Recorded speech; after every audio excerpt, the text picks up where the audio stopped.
Expert Authority world, have you ever wanted to connect with your audience more? Have you ever wanted to obviously sell more and get some benefits out of what you've been doing? Well, maybe you should be having more conversations and stop just yelling at people and telling them what you think they want to hear, and maybe ask them about what they are really most interested about. And that's why I'm excited to have Kate DiLeo on today's episode. I'm going to bring her up right after we thank our sponsor. Every business needs a book, including yours. Visit freebusinessbookpublishingcourse.com today to learn the 7 steps to publish and promote your nonfiction lead and profit-generating business book in 8 weeks. Once again, that's freebusinessbookpublishingcourse.com.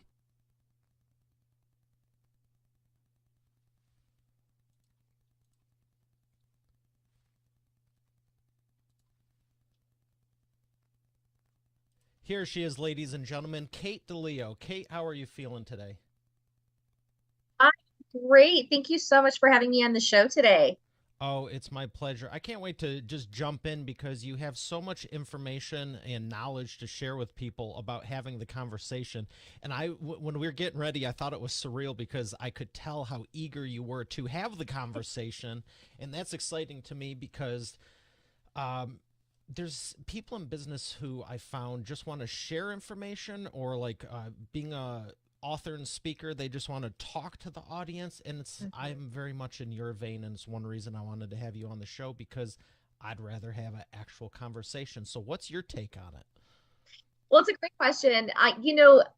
First off, I'm a two-time founder and serial entrepreneur, to be honest with you. But I wasn't always one. And I think what I've learned in my practice of helping companies around the world build brands that win more work, this idea of moving away from shouting at people and telling them everything we think they need to know in order to be compelled to buy, and instead creating a message that actually engages them in a conversation is really at the heart of what I teach. I believe that buyers today, Mario, more than anything, are tired of being inundated with messaging that's not even remotely in their wheelhouse. They're tired of what I call megaphone marketing, just so much information. And what people really desire is to engage with brands in such a way that they feel heard, they feel deeply understood. And so that's really the power of how brand can impact your organization, is through a compelling conversation that really leads to a conversion. Why do you think so many companies think the secret is to go rant, rant, rant, rant, rant, and just talk at people? Well, I think that there's two things, actually. There's two pieces to this. I love whenever I teach a room full of marketers or founders about this. Everybody raises their hands when I ask, how many of you have been guilty of megaphone marketing, where we've got those long click funnel pages? You ever had that, where it's like feature, benefit, call to action, button, button, button, button. And we've all been there, done that. And so there's two things to keep in mind. Number one, I think that this is very common because the industry really set the precedent about 5 to 10 years ago that click funnels and these long funnel pages were the way to go. We've since learned that they're really not. But secondly, and this is really at the heart of the matter, I think that the reason that we're so tempted to do this type of what I call megaphone marketing is because we have a serious case of FOMO. I think many of us worry that Kate, if I don't tell them all of these details and all of the amazing things that my products or services offer, then they're not going to understand it, and they're not going to see the full value, and they're not going to buy. That's why we do it, is fear at its core. What's the solution to it then? Well, candidly, the solution is to stop telling stories and start having conversations. That's really the whole thesis of my book, right? And what we do in order to have that happen is by creating a brand message that is systematically layered in such a way that your message actually provokes that person, whether they see it on the homepage of your website or they hear it in the Zoom room in a conversation or at a local event. When they hear the pitch, they continue to go, now that's interesting. Tell me more. Now that's interesting. I want to go deeper. Now that's interesting. How does it work? So the idea here at its core, Mario, is to really create a brand message that actually compels people at every step of whatever they see, read, or hear to understand, wow, what's in this for me? Why should I go deeper? But what if they're missing out on the 37th bullet point that your last customer just loved? Then are they the right fit for you? Ooh. It's interesting. If we take a step back let's take a step back for a second, because if we talk about brand, by the way, and I'm totally a pragmatist at my core, because when most people hear the word branding, they're like, wah, wah, that's fluffy, that's super creative stuff. I don't really care, Kate. I'm here for revenue. Okay, well, let me back up and let me just explain that when I talk about brand, I'm talking about your go-to-market messaging. That's ultimately your path of least resistance to revenue. So let's get that straight. What do you say to whom, where, in order to get more of the ideal prospects to the right table at the right time? That's what brand is. That's what your core message is. But the thing is that in order to have that message work, Mario, we have to take a step back for a second and ask ourselves, well, who the heck are we targeting and why? And what do they even care about? What is the deepest level heart pain we're solving for them? Because maybe that 38th bullet point doesn't even matter. We're spending so much time thinking it matters because we built the thing and we're so into the weeds of our products and services, right? But hold on, have we really gone back to the beginning and thought about what do our customers care about most and speak to that? Have you ever found, let me rephrase this. How many times have you found the things you think they want to hear are nothing that they want to hear, and the stuff they tell you wasn't even on your radar? I'll tell you, I've worked with 300 companies. It's probably a 50-50 split. Half of those, I like to say they were in the ballpark. They were in the ballpark. They had a pretty good sense. They're like, well, we see this pattern among our customers and we think it's on these areas, but they didn't really nail down what is the bottom line pain that they solve. The other half, completely off. Now, by the way, I have to tell you, I have a secret passion for working with what I call technical founders and super analytical thinkers, because I am one. And a lot of times we're so in the weeds of the thing that we built and the thing that, we're doing, that we miss the memo that sometimes, to your point, it's out of left field what the people actually care about, but we're so caught up in these amazing other cool features and benefits of the product or service. We're like, but what about this? And the customer's going, I don't care about that. Or I don't care about that as much as this over here. So, candidly, that example is from my own experience. Around 2012, I launched a software builder to build WordPress websites automatically in under 5 minutes. Very technical. Yeah. And I'm like, oh, we need this, and we need this, and we need this. And there was over 24 things no one really gave a crap about. And there was like maybe 4 or 5 that were like, here were the actual pain points. And I learned that from doing surveys. And it was like, and I just looked, I go, do you know how much money I spent investing to build that and no one cared? But it's it was heartbreaking. so cool because I go, all we have to do is like, it's not that we didn't care about these moving forward. It was, okay, we don't put so much effort and focus on them. But those main ones became like, how do we double and triple down and make these through the roof? We don't need 478 different options. We need like 7 really, really good ones that are like preempting what you're thinking. So I always love asking people that because it's like, oh, you wouldn't believe what happened. I did this survey, or like when we do books for people, the covers, it's like, oh, I need this on the cover. And it's like, no one cares. No one what cares. about this? No one cares. I think for us as entrepreneurs or as business leaders, it's very tough for most of us, and rightfully so, because we care so much, or we're so personally invested in so many ways. It could be financially, your career, whatever it is, right? It's very hard for us to hold it loosely, a loose grip versus a tight grip. And that's one of the biggest lessons I've learned is, doing this for over 10 years, is how do I hold the product or the service offering that I deliver loosely enough to allow room for customer feedback, for that voice of the customer to come in and actually inform how I need to iterate and improve upon what I originally created. Because it's really in my best interest to continue to innovate based on true customer feedback, not from what I think that the market's demanding, but actually feedback from prospects and customers live today. Yeah, and that's good because so many people, I would say so many business owners, entrepreneurs, they don't ever stop long enough to go, what Yeah. should I be doing? It's just like, I saw this commercial, I saw this ad, I saw this thing, I listened to a thing. Maybe I ran into a funnel with a webinar and this, that. And it's like, I need all of this. And it's like, slow down. Did you follow up with your existing customers this week? Did you say thanks or give them a gift basket? Whatever. It's like, what's your thought on that? Do you think people are always searching for the shiny object, or do you think there are people that really are going, I just want to know what is a better way to go deeper with my existing clientele?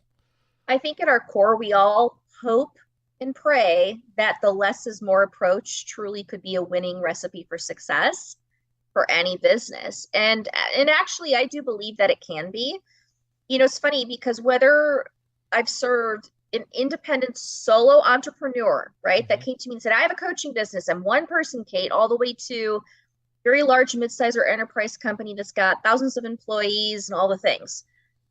One of the most important questions we ask in the branding process, just like we ask, well, who are we going after and why, is okay, well, let's say we defined the perfect buyer. The question then is, well, hang on a second, what rooms are those people already in, digitally or in person? In other words, for many companies, we have to almost reverse engineer it a second and think smarter about prospecting, because really what we're asking ourselves is, well, if they're not on Facebook, why do I feel this expectation that I'm supposed to even have a Facebook profile or run Facebook ads? Well, hang on. Do I even need to do that? Or is it in my best interest to show up into a CEO mastermind or roundtable group once a month and give some value there? And that's where I'm going to get my client lead. I think it's ultimately about, where do people already gather to solve problems and to network and to grow? If you can get into those rooms and become a value adding participant in those rooms and deliver your authentic brand pitch, 99.9% of the time, that's going to be a recipe for success. Now, by the way, one final caveat is, certainly that does mean sometimes those rooms are digital. Okay. If they show up in forums, if they show up on blogs, if your particular user base or your audience happens to like ads of certain formats and they happen to search on Google, that's their preferred method. I'm not saying throw the baby out with the bathwater. What I am saying, though, is you need to think smarter about what are the one or two face-to-face and the one or two digital levers you need to be pulling from a prospecting approach to actually make more sense of your marketing budget and see a higher ROI. I loved everything you said there except one thing. What? You said the last caveat or the final caveat. I hope it's not. I hope there's like 30 more. I want to ask you, so what I'm hearing is maybe double or triple down on Facebook instead of trying to hit all social, or Instagram, or LinkedIn, or That's YouTube. right. Yeah, in fact, it's really funny because I always have, I practice what I preach, right? So if you rewind back to 2019, and by the way, probably like many people listening in, I was a professional side hustler for many years. I had a corporate career. I had my business on the side. I was doing fine. And then in 2019, I went totally rogue and went out full time on my own, and then COVID hit. Oh my God. Okay. So, here's the thing though. In 2019 and 2020, for about 18 months, I did a test. I hired a team to build content for social media that was a blend of informational posts, live videos of me, pre-recorded professional videos. We then did branded informational with photography, and then personal posts about my family. I mean, we did all the types, right? Mm-hmm. We went out and we tested it across Twitter, Facebook, Instagram, and LinkedIn. Okay.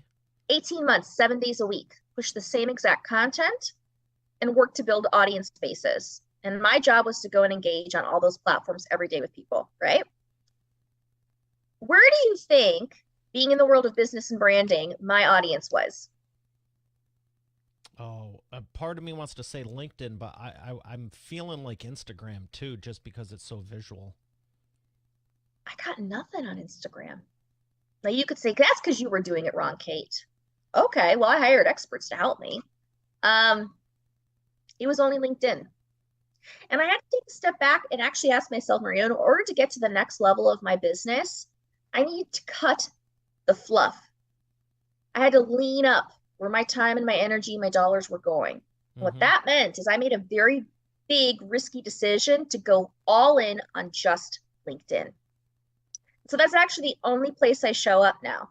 And it is proven to be one of the most successful things ever. I think my audience base like tripled within a few months when I made that decision.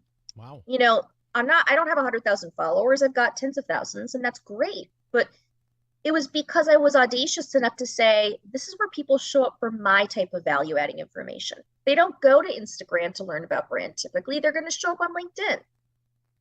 Okay, Yeah, and I no would also problem. say it depends on the industry because I know like health, wellness, food, athletic. I don't Yes. know if I'm just repeating the same stuff, but certain ones, like if you have a picture of a great looking salad, yeah, Be on Instagram's going to be Instagram. great. Absolutely. And I remember thinking to myself too, what kind of photos am I supposed to come up with to put on Instagram to compel these people, The right? reason I said Instagram is because there's people I've seen that are that do branding, and they have killer graphics and fonts and since you can do video, they might have the text pop in a little bit, and I'm like, okay, so part of me, business wise, I'd say LinkedIn, but maybe it's more professional in the creative side. I feel gets lost flat out. Well, it's great that you bring However, that up. what's that? It's great that you bring that up. If I were a graphic designer, Yeah. you better believe I'd be on Instagram, But should right? Wouldn't you? that make Because there sense? are more if you're a graphic designer, you should still be on LinkedIn because it's business professional.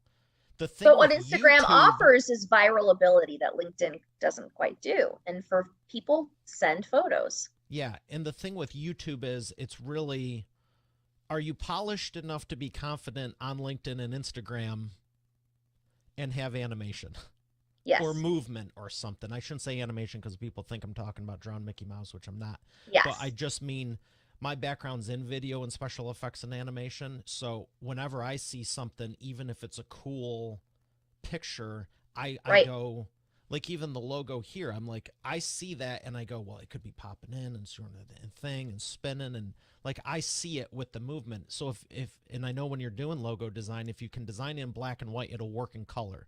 So That's I right. look at graphics as if it's solid here, it'll probably lend itself to video well, That's regardless right. of what avenue you go down. So I would I still think yeah, that's interesting. I'm sorry it didn't work for Instagram because I still think Could it could. could it work? I Absolutely. think so. But Here's the question though. What's the cost benefit analysis?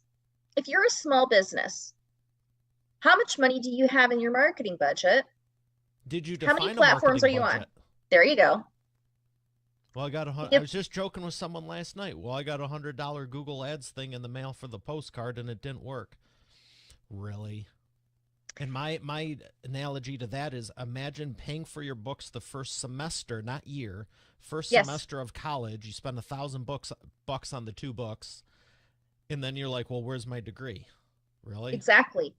Why do entrepreneurs apply the same logic to, okay, I'm going to do ads now, and you spend less money than you do on lunch, and then you wonder why you're not making $1 million a month? It's It's really, and illogical and delusional. it's also kind of it's also kind of what I call like that, spray and pray approach. It's throwing spaghetti at the wall. It's not really taking a That's an Italian tactical. joke, isn't it? It is, totally Right? is. Yes.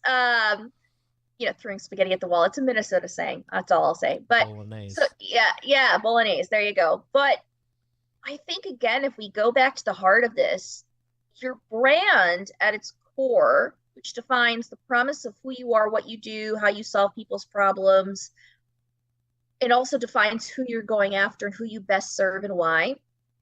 If you have that down, that should dictate then what are the right digital platforms where you can have the highest ROI. That's ultimately what we're trying to say here. Could Instagram work in my case? Absolutely. But when I took a step back going, I don't necessarily think I want to be on Instagram. It's not really my personality.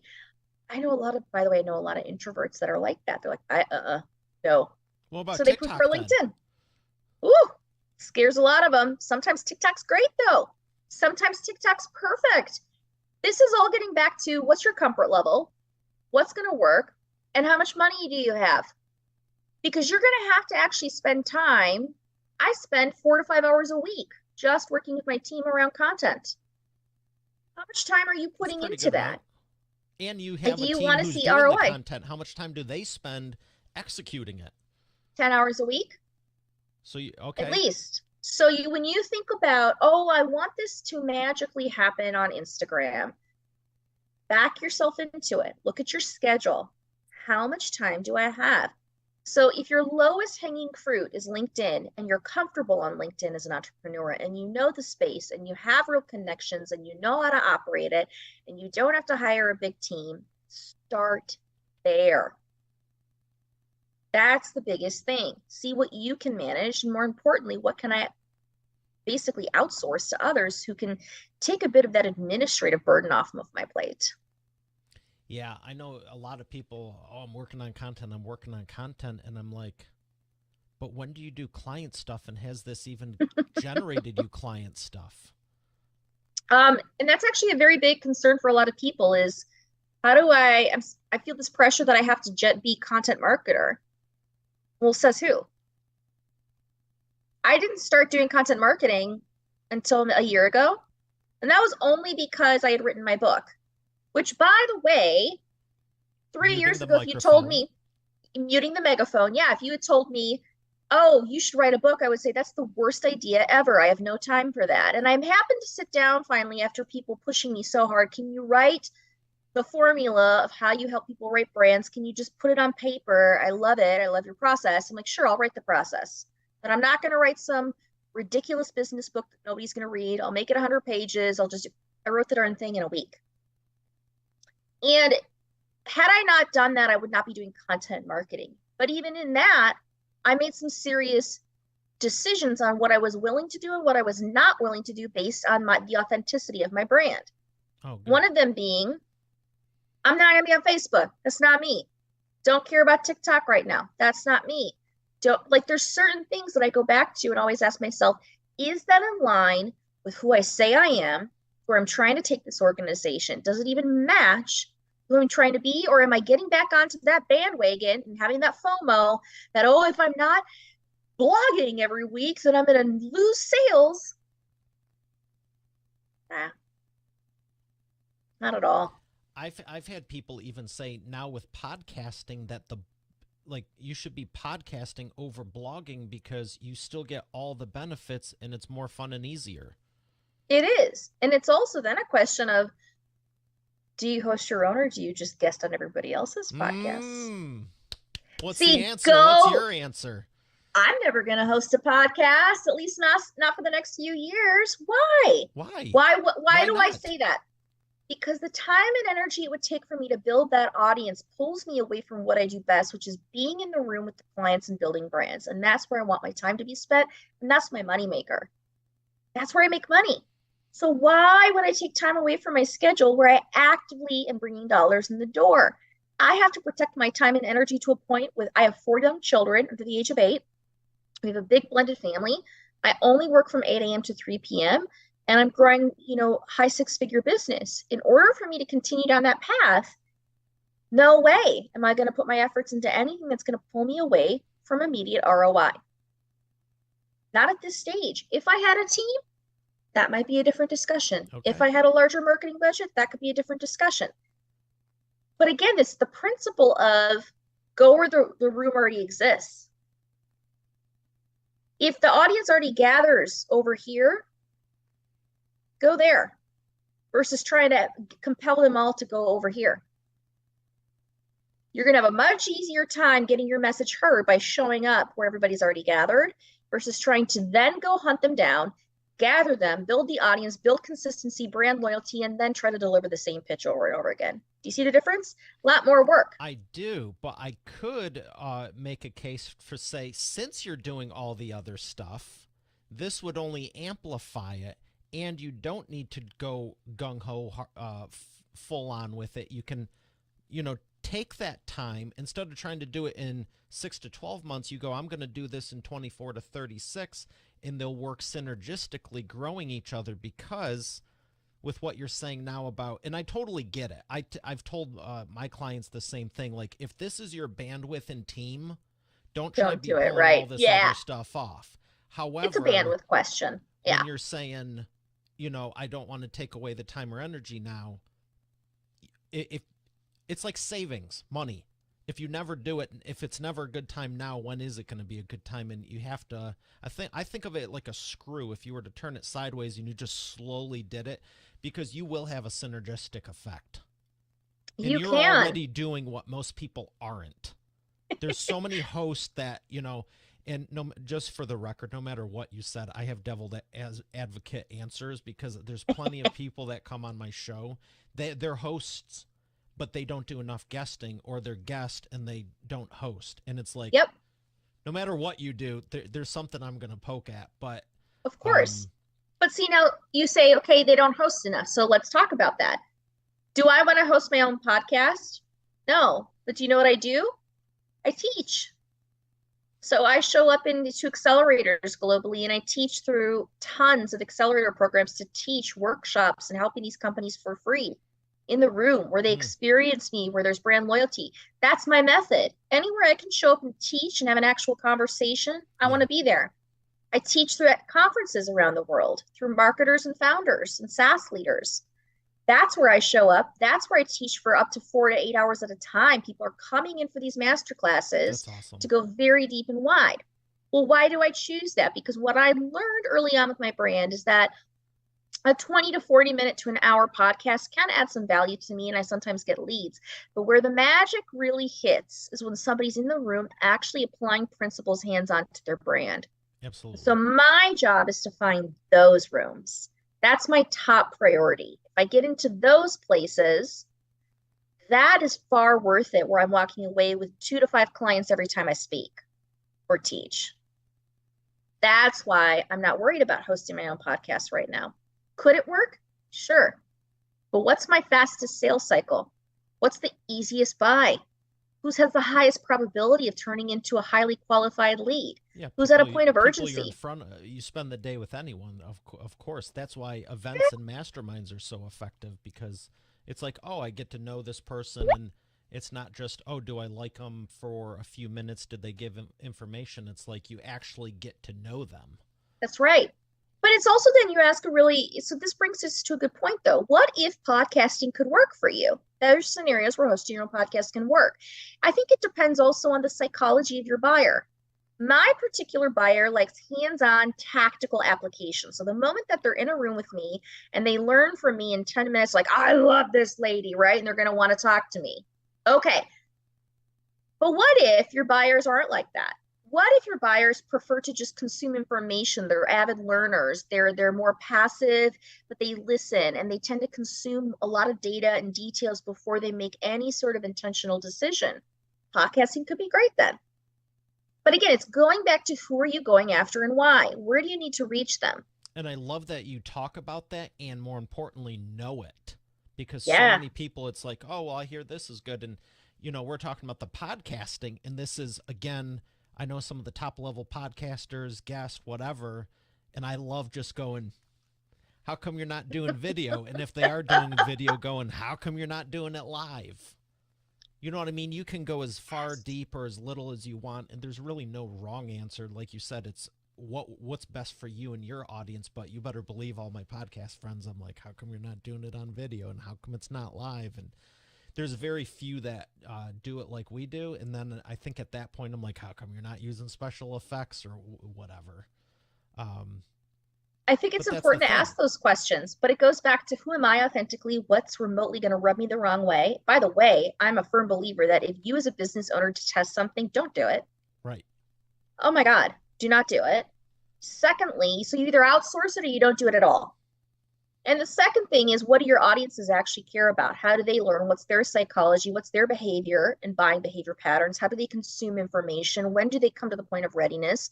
Understanding the buyer psychology of who you're trying to speak to and be in the room with is going to again dictate the couple levers that you should pull face to face and digitally. All of that information then sums up. I have clarity on the order of operations I'm going to take with my marketing, based on a brand that completely sounds like me, feels like me, and is going to come deeply resonate at a heart level with my ideal prospects. Yeah, you have it so dialed in, and it's awesome to see because I'd say it's the biggest problem I've been telling people for over a decade. They're like, well, should I do this? That, and even before Facebook, social, and all these different things, podcast, whatever, I mean, you could take it to brochures, business cards, and a website. Yeah, And it's just like, well, which one should I start with? I go, who are you trying to attract? Who is this for? Well, I I don't like have the business logo because my cards. sisters, brothers, cousins like this. The Yeah. websites, I mean, I can't even tell you the stories with websites we've encountered. We had to like search down one of them. We had to search, well, dozens of them, truthfully, but this one I always tell. It's like the website name was in two previous owners' cousins' son's name because he's the one who set it up, and I'm like, It's more common than you think. oh my gosh, you're worried about like what kind of spaceship, what color the spaceship you should buy. I'm like, dude, you need to just like get your house in order and like take a Yes, sheet of paper and take inventory of like, do we have this password? Do we have their email? Can we call this exactly. person?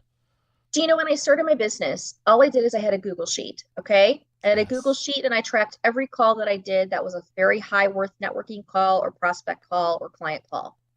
And I had all their information. And eventually I grew into the point where I was like, oh, I've got 500 people here. Maybe I should buy a basic CRM system. Mm-hmm. And so then I made that step and I progressed into that. I think it's really okay to have give yourself permission to progress into things, okay? And then I added some automation to the CRM. And then somebody asked me, and I remember this conversation. It was August of 2022, and I was on a call with one of my best friends, Aaron, and I was driving to meet somebody for lunch, and he was driving me nuts because he kept telling me, and he's brilliant. I love this guy. And he goes, Kate, you need to do email marketing, and there's all these tools, and you can send an automated email to people with a welcome video and this and that. And I stopped him mid sentence. The poor guy, I blew up at him and I just it came out of nowhere and I just said, I did not get into this business to be a content creator. I got into this business to sit in the room and build brands that are the path of least resistance to revenue. And I'm not going to allow content marketing to get in my way of the thing that I know I'm called to do. So if that means putting content marketing to the side, then that's what I'm going to do. And he just like sat back and he got really quiet and he just goes, I love it. There's your answer. Like he didn't have any problem with that. And I finally realized I had to also like reiterate to him and to others who had influence in my life, say, hang on a second. I have choice of what I do, what I don't do, who I go after, who I don't go after, what I say, what I don't say. And again, it's coming back to who you really are and deciding what is the ultimate value that I deliver. Yeah. What do you want your business to be known for? People How do ask me you all the want to be time, perceived in the marketplace, and what are you building? So I think yeah, so many few far in between. Not enough people take a deep dive like this, and I'm so glad you're talking about it because it's just, again, they read a book, see a webinar, and and I think that's all good. I'm not putting any of it down. I mean, shoot, we publish books, but it's like, why are you following this? Is it, get the thing that lines up with your game plan and it's going to help you, not go, was this just one more thing I need to do? Because you're absolutely right. There's only 24 hours a day, 168 in a week, and you can't do all of it at once. Not one you bit. can't. You know, I constantly get asked, but Kate, am I leaving money on the table? But Kate, you're leaving money on the table. You could do this and this. Do you realize I built Maybe, websites for years? I but built websites for years. I it did sounds like email what you're content. doing with diving deeper with them, you're doubling and tripling and probably even more by going deeper here instead of going, well, I'm going to pick up, this extra $5 here, this extra 50 There over you go. here. Yeah, to be a jack of all trades, but a master of none. There you go. So Or do I want to be known as the master of branding in my space for who I serve and have referrals come through the door that I don't have to actively even target and market because I've built the expertise and the knowledge base that people just go, oh, you need to call Kate for that. there you go. There's And those value to referrals niching are in. priceless. So now Yeah, you go, well, I'm not running ads here, here, and here, but I'm getting so many more here. Yeah, double down on it. I mean, if you know something's working, absolutely. for sure. So I have a hopefully a fun question for you. This is what I was hiding from you early on. What is this? It's the wheel of whatever. Ooh, Yellow or black? yellow. Okay, let me stop it on there and make it yellow. Um, I get to ask you whatever I want here. It's the wheel of literally whatever. Okay. So I think I gave you a couple hardball ones. I was just playing around earlier, but what's your grand plan with your business and family over the next 5 years? Would you still want to keep doing exactly what you're doing, or are you building this up to be able to take time off and travel more or something? You know what? It's a great question. When I'll tell you on a personal note. So I had this as a side business for many, many years. And I actually got divorced and took my business full time within a 6 month window. Oh, wow. And people thought I was crazy. I was a single mom at the time of one daughter, who's now 8 years old. And now I'm married and have four kids, a big blended family, but um, and they're young ones too, right? And in the process of all of that, I almost had a heart attack when I was 35. My Oh, health no. deteriorated severely with multiple autoimmune issues that I'm still fighting and still overcoming. And I remember when I took a step back, this was even before a lot of that hit, and I had to ask myself, what's this all about? Is this going to be all about my ego and making millions? What's the money going to be for? When's the last time an entrepreneur asked himself that? What's the money for? And I sat back and I just thought, my ultimate life goal is to work 20 to 30 hours a week from anywhere in the world and have my family with me. Now, at the time when it was just two of us, my daughter and I, the number was smaller. Now with six of us, those kids are very expensive travel companions. Oh my God. So flights cost a lot of money for six people. Here's the thing. The goal for me is very simple: to continue to do what I love and help people through branding from anywhere in the world, and to continue to have time to show up at the soccer games or the football games, Mm-hmm. to be home when my kids get off the bus, to be able to take care of my body and my health I'm going through rehab as we speak, physically, like, about six doctors I'm working with at the moment to get my health back on track and prevent severe issues. That's the goal. All the money in the world ultimately comes back to nothing if we don't have our time Right. and we don't have the people that we love. So for me, that's the most important thing. And how I'm going to get there is I've continued to scale down my consulting work, taking clients one by one. And I've now built a SaaS version of my consulting practice, which will launch in September of 2023. It'll be a much better price using all interactive videos and AI to be able to bring people through my process and allow them within about 4 weeks' time to come out the other end with their brand written. That's fantastic. So that's really what I'm up to at this point. I'm happy to hear that. I mean, it sounds like you're 100% honoring your goals and values and still getting to help. Thanks. Still getting to help people, but I'm hearing help even more people. Yes, and without compromise. Yeah, because That's always it. Am I leading my life from a place of desperation or invitation? Am I understanding how I can say no to the good things and say yes to the great? yeah, it sounds like by invitation. We have to Congratulations. make powerful choices, and sometimes that means some sacrifice along the way as entrepreneurs. And you feel like you're going up a mountain 3, 4 times before you get to the But top, you don't need to do it but forever because it is you worth it. don't. It is. Yeah. Well, thank you for sharing that. We're going to thank the sponsor, and I'm going to come back with the imperfect action round. Sounds great. Every business needs a book, including yours. Visit freebusinessbookpublishingcourse.com today to learn the 7 steps to publish and promote your nonfiction lead and profit-generating business book in 8 weeks. Once again, that's freebusinessbookpublishingcourse.com.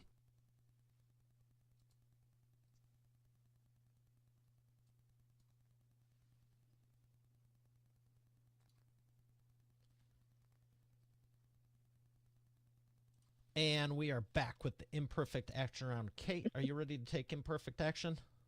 Yes, sir. Let's do it. All right, 3 questions for you, rapid fire answers. The first one is, what is the fastest path to the cash? Building a brand that authentically speaks to the deepest problem you solve for your customers. Number 2, what is the biggest problem you see your prospects making and the fastest way for them to fix it? Trying to be everybody for everything. And the number one thing that they need to do is make a decision on who they are and make firm decisions on going after the few that are the right buyers. Love that. Number 3, my favorite. What is the best way to maximize customer lifetime value? Stay in your lane. Stay in your lane and do really good work. You're going to maximize the value there without trying to be everything for everybody. Love that. I've been telling people, I was just telling people yesterday, like double and triple down for sure. Yep. Um, both of us being authors, what books would you recommend to people? Well, I'd love it if you checked out mine. If you're curious on how to write a brand specifically, you can take a look at my book, which is called Muting the Megaphone. It's available on Amazon. It's an international bestseller. It's only 100 pages. And it's the tactical principles of what we just covered. And I walk you through every single step of how to come up the other end with your message written very quickly. Other books that I highly recommend actually is you can also take a look at Donald Miller's Story Brand. Great book for you to understand at the principle of how do I shift the paradigm and make my customer the heart of everything that I'm about. And outside of that, there's a book that I love called Never Split the Difference. And it's one of the most profound books that I've ever read that really teaches us as entrepreneurs how to sit back and ask the right questions and speak to the right things that are going to get people compelled to want to have a conversation. Great recommendations. And congrats on your book. Thank you. Where would you like people to learn more? Honestly, you can check out my website for a ton of details. www.katedileo.com. That spelling will probably be in the show notes.